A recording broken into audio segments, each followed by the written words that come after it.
শুভ দুপুর বন্ধুরা, আজকে তোমাদেরকে আমি পনির ঝুলের রেসিপি দেখাবো আমি কিভাবে বানাই। প্রথমে আমি আলুটাকে সিদ্ধ করলাম, তারপর অল্প লাল করে ভেজে নিলাম হলদি লবণ দিয়ে।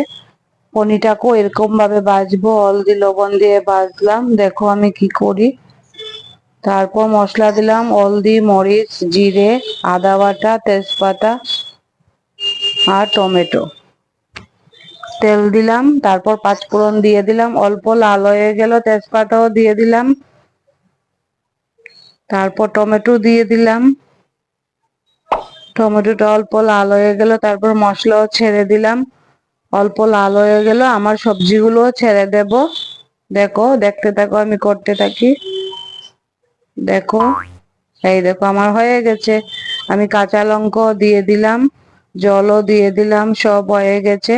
লাস্টে আমি নামানোর আগে অল্প চিনি দিয়ে দিই,